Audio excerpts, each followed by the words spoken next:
Once upon a time, in a far-away kingdom, there lived a kind and beautiful girl named Cindrella.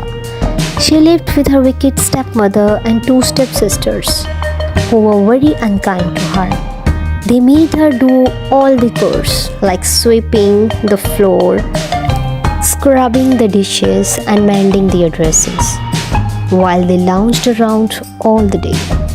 Despite her hard life, Cindrella always remained kind, gentle, and full of hope. One day, an announcement came from the palace. The king was holding a grand ball, and all the young ladies in the kingdom were invited. The prince was looking for a bride, and everyone hoped to catch his eye. Cinderella's stepsisters were thrilled and spent days preparing their dresses and hair. But when Cindrella asked if she could go too, her stepmother laughed cruelly and said, "You? Go to the ball? You are not fit to be seen." Then she tore up the dress Cindrella had made from scraps. Heartbroken, Cindrella ran to the garden and cried.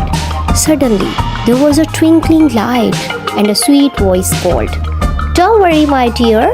When Cindrella looked up, she saw a kind woman holding a wand. It was her fairy godmother. "Why are you crying, dear?" the fairy godmother asked. Cindrella wiped her tears and explained her troubles. "I wanted to go to the ball, but I have no dress, no way to get there, and no hope."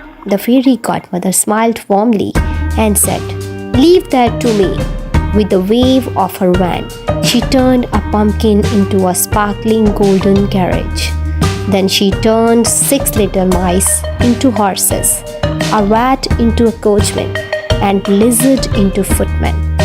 Lastly, with one final flick, she transformed Cinderella's ragged dress into the most beautiful gown, glittering with jewels, and gave her glass slippers that shimmered like stars.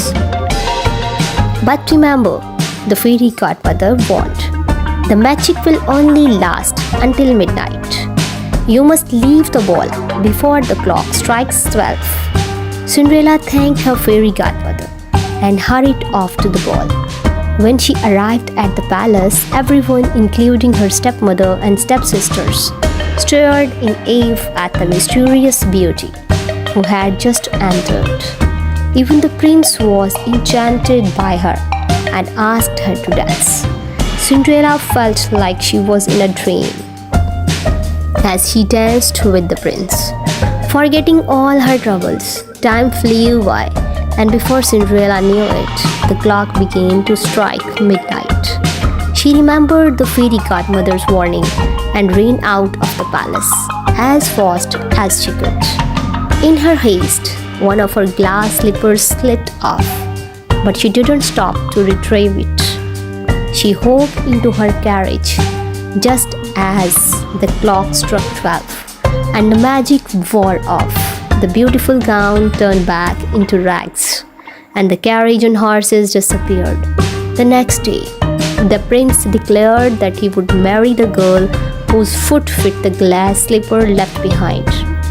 He and his men traveled from house to house, trying the slipper on every young woman in the kingdom. When they arrived at Cinderella's home, the stepsisters eagerly tried to squeeze their feet into the slipper, but it did not fit. Then Cinderella asked if she might try. Her stepmother scoffed, but the prince's men allowed her. To everyone's surprise, the slipper fit perfectly. The prince was overjoyed when he found his mysterious dancer and took her back to the palace. Soon after, Cindrella and the prince were married in a grand celebration, and they lived happily ever after. And as for the stepmother and stepsisters, well, they learned that kindness and love always win the end. Thank you for watching. Allah Hafiz and take care.